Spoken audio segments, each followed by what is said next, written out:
നമസ്കാരം, ഞാൻ doctor Vijay Narayanan, Thiruvananthapuram SK ഹോസ്പിറ്റലിലെ കൺസൾട്ടൻറ്റ് ഗ്യാസ്ട്രോഎൻട്രോളജിസ്റ്റാണ്. ഏപ്രിൽ 19 വേൾഡ് ലിവർ ഡേ അഥവാ ലോക കരൾ ദിനമായി ആചരിക്കപ്പെടുന്നു. നമ്മുടെ ശരീരത്തിലെ പ്രധാനപ്പെട്ട അവയവങ്ങളിലൊന്നായ കരളിനെ എങ്ങനെ ആരോഗ്യത്തോടെ സൂക്ഷിക്കാം എന്നതിനെപ്പറ്റി ബോധവാന്മാരാകാനും അതുപോലെ തന്നെ കരളിനെ ബാധിക്കുന്ന അസുഖങ്ങളെപ്പറ്റി കൂടുതൽ അറിയുവാനുമാണ് ഇങ്ങനൊരു ദിവസം ആചരിക്കുന്നത്. അപ്പോൾ ഇന്ന് ലോക കരൾ ദിനത്തോടനുബന്ധിച്ച് നിങ്ങളോട് ഞാൻ കരളിനെ ബാധിക്കുന്ന ഗുരുതരമായ അസുഖമായിട്ടുള്ള ലിവർ സിറോസിസിനെ പറ്റിയാണ് സംസാരിക്കാൻ പോകുന്നത്. അപ്പോൾ ആദ്യം തന്നെ എന്താണ് ഈ ലിവർ സിറോസിസ് എന്നതിനെപ്പറ്റി നമുക്കൊന്ന് നോക്കാം. നമ്മുടെ ശരീരത്തിലെ മറ്റ് അവയവങ്ങൾക്കൊന്നും ഇല്ലാത്തതായിട്ടുള്ള ഒരു പ്രത്യേകതരം കഴിവ് നമ്മുടെ കരളിനുണ്ട്. ഇതിനെ നമ്മൾ റീജനറേറ്റീവ് കപ്പാസിറ്റി അഥവാ പുനർജീവിക്കാനുള്ള കഴിവ് എന്നൊക്കെ പറയാം. അതെന്താണെന്ന് വെച്ചാൽ നമ്മുടെ കരളിൻ്റെ കോശങ്ങൾക്ക് ഒരു ക്ഷതം സംഭവിച്ചാലും അതൊരു ഇഞ്ചറി സംഭവിച്ചാലും അല്ലെങ്കിൽ ഒരു സർജറിയുടെ ഭാഗമായിട്ടോ മറ്റോ കരളിൻ്റെ ഒരു ഭാഗം തന്നെ എടുത്ത് മാറ്റിയാൽ പോലും കരളിൻ്റെ കോശങ്ങൾ ക്രമേണ വീണ്ടും ഉണ്ടായി കരൾ പഴയ രൂപത്തിലേക്ക് തിരിച്ചെത്തുന്നു.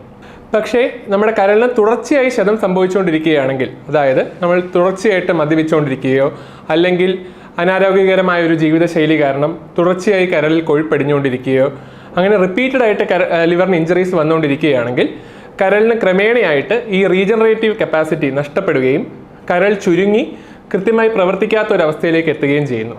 ഇതിനെയാണ് നമ്മൾ ലിവർ സിറോസിസ് എന്ന് പറയുന്നത്. ഇനി എന്താണ് സിറോസിസിൻ്റെ പ്രധാനപ്പെട്ട കാരണങ്ങൾ എന്ന് ചോദിക്കുകയാണെങ്കിൽ, നേരത്തെ പറഞ്ഞതുപോലെ തന്നെ ഏറ്റവും പ്രധാനപ്പെട്ട കാരണം അമിതമായിട്ടുള്ള മദ്യപാനം തന്നെയാണ്.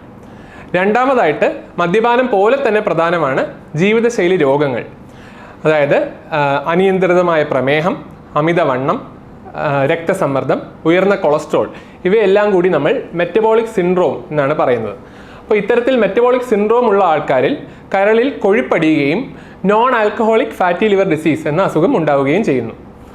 ക്രമേണ ഈ ലിവറിൽ ഫാറ്റിനോടൊപ്പം തന്നെ ഇൻഫ്ലമേഷൻ, അതായത് നീർവീക്കം വരികയും അതിനുശേഷം കരളിൽ ചുരുക്കം സംഭവിക്കുക, അതായത് ലിവർ ഫൈബ്രോസിസ് എന്ന് നമ്മൾ പറയും, അങ്ങനെ ലിവർ ഫൈബ്രോസിസ് ഉണ്ടാവുകയും അതിനുശേഷം അവസാന ഘട്ടമായിട്ടുള്ള നോൺ ആൽക്കഹോളിക് സിറോസിസിലേക്ക് എത്തുകയും ചെയ്യുന്നു. സിറോസിസിൻ്റെ മൂന്നാമത്തെ കാരണം എന്തെന്ന് വെച്ചാൽ കരളിനെ ബാധിക്കുന്ന ചില വൈറസ് അണുബാധകളാണ്. ഇതിനകത്ത് ഹെപ്പറ്റൈറ്റിസ് ബി, ഹെപ്പറ്റൈറ്റിസ് സി എന്നീ വൈറസുകളാണ് ഏറ്റവും പ്രധാനം. കൂടാതെ സിറോസിസിന് ചില ജനിതകപരമായ കാരണങ്ങളുമുണ്ട്.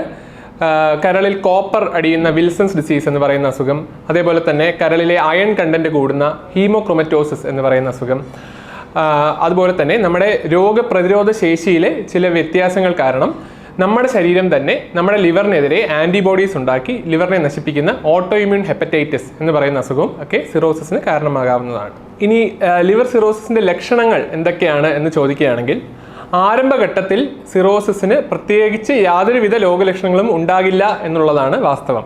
ചുരുക്കം ചില ആളുകളിൽ മാത്രം അകാരണമായിട്ടുള്ളൊരു ക്ഷീണമായിട്ടോ അല്ലെങ്കിൽ ഒരു വിശപ്പില്ലായ്മയായിട്ടോ കാലിൽ ചെറിയ നീരായിട്ടോ അല്ലെങ്കിൽ വയറിൻ്റെ വലത്തെ ഭാഗത്ത് ചെറിയൊരു വേദനയായിട്ടോ ഒക്കെ അനുഭവപ്പെടാം. എന്നാലും ഈ സമയത്ത് നമ്മൾ ലിവർ ഫംഗ്ഷൻ ടെസ്റ്റ് പോലെയുള്ള ബ്ലഡ് ടെസ്റ്റ് ഒക്കെ നോക്കുകയാണെങ്കിൽ അത് മിക്കവാറും നോർമലായിട്ടായിരിക്കും കാണപ്പെടുക. അതുകൊണ്ട് തന്നെ ഈ ആരംഭഘട്ടത്തിൽ സിറോസിസ് ഡയഗ്നോസ് ചെയ്യുക കുറച്ച് വിഷമമാണ്. ബ്ലഡ് ടെസ്റ്റുകളിൽ ചിലപ്പോൾ ആൽബുമിൻ്റെ അളവ് ചെറുതായിട്ടൊന്ന് കുറയുകയോ അല്ലെങ്കിൽ പ്ലേറ്റ്ലെറ്റ് കൗണ്ട് ചെറുതായിട്ട് കുറഞ്ഞിരിക്കുന്നതായിട്ടൊക്കെ കാണപ്പെടാറുണ്ട്. അൾട്രാസൗണ്ട് സ്കാൻ ചെയ്യുമ്പോഴും നമുക്ക് ലിവർ സിറോസിസ് ഉണ്ടോ എന്നുള്ളതിനെ പറ്റി ചില സൂചനകൾ ലഭിക്കാറുണ്ട്. പക്ഷെ എന്നാലും ഏർലി സിറോസിസ്, അതായത് ആരംഭഘട്ടത്തിലുള്ള സിറോസിസ് അൾട്രാസൗണ്ടിൽ പോലും കണ്ടുപിടിക്കുക ചിലപ്പോൾ ശ്രമകരമാണ്. അപ്പോൾ ഇത്തരത്തിലുള്ള ഘട്ടങ്ങളിൽ നമുക്ക് ഫൈബ്രോ സ്കാൻ എന്ന് പറയുന്ന ഒരു നൂതനമായിട്ടുള്ളൊരു ടെക്നോളജി ഉണ്ട്. അപ്പോൾ ഈ ഫൈബ്രോ സ്കാൻ വെച്ചിട്ട് നമുക്ക് ഏർലി സിറോസിസ് ഡിറ്റക്ട് ചെയ്യാൻ സാധിക്കുന്നതാണ്. ലിവർ സിറോസിസിൻ്റെ അവസാന ഘട്ടത്തിൽ, അതായത് ലിവറിൻ്റെ പ്രവർത്തനം ഏകദേശം 20 മുതൽ 30% താഴെ പോകുന്ന അവസ്ഥയിൽ മാത്രമാണ് സിറോസിസിൻ്റെ രോഗലക്ഷണങ്ങൾ കണ്ടു തുടങ്ങുക. പലപ്പോഴും സിറോസിസ് ആദ്യമായി പ്രസൻറ്റ് ചെയ്യുന്നത് തന്നെ സിറോസിസിൻ്റെ കോംപ്ലിക്കേഷൻസോടെ ആയിരിക്കും.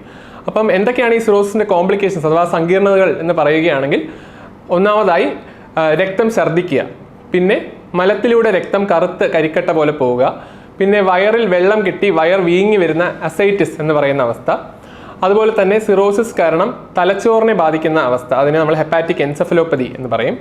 അതുപോലെ കരളിൻ്റെ സിറോസിസ് കാരണം വൃക്കകളെ ബാധിക്കുന്ന ഹെപ്പറ്റോറീനൽ സിൻഡ്രോം, അതുപോലെ തന്നെ ഗുരുതരമായിട്ടുള്ള അണുബാധകൾ, ഇങ്ങനെ പലവിധ കോംപ്ലിക്കേഷൻസും സിറോസിസിനുണ്ട്.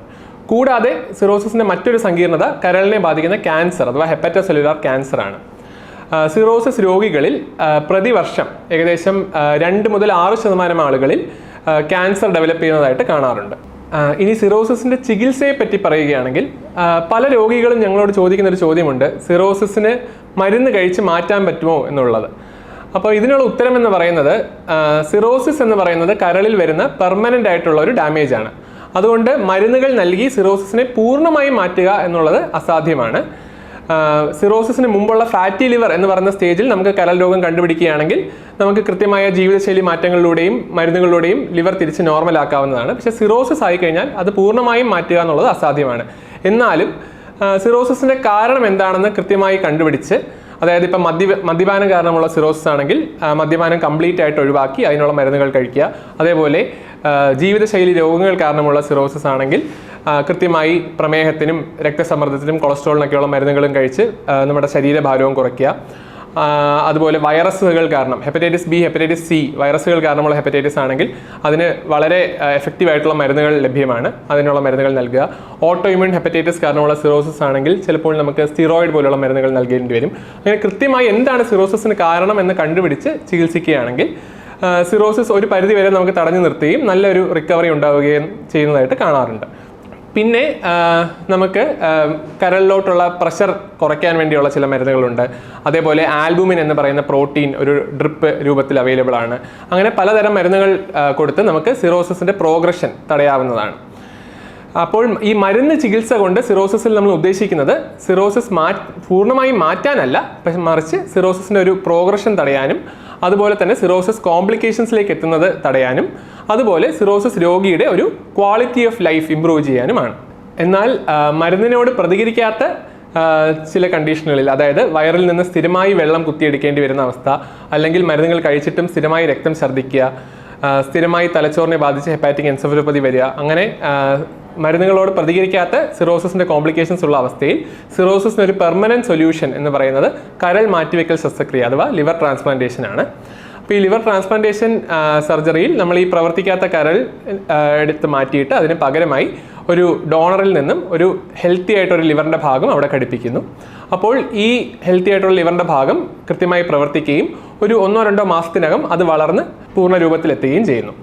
അപ്പോൾ SK ഹോസ്പിറ്റലിൽ ഇപ്പോൾ ഈ ലിവർ ട്രാൻസ്പ്ലാന്റ് സർജറി എന്ന് പറയുന്ന ഈ കോംപ്ലക്സ് സർജറി നടത്താനുള്ള എല്ലാവിധ സജ്ജീകരണങ്ങളും ഉണ്ട്. ഈ വർഷം തന്നെ ഇതിനോടകം നമ്മളിവിടെ 2 ലിവർ ട്രാൻസ്പ്ലാന്റ് സർജറി സക്സസ്ഫുൾ ആയിട്ട് കംപ്ലീറ്റ് ചെയ്തിട്ടുണ്ട്.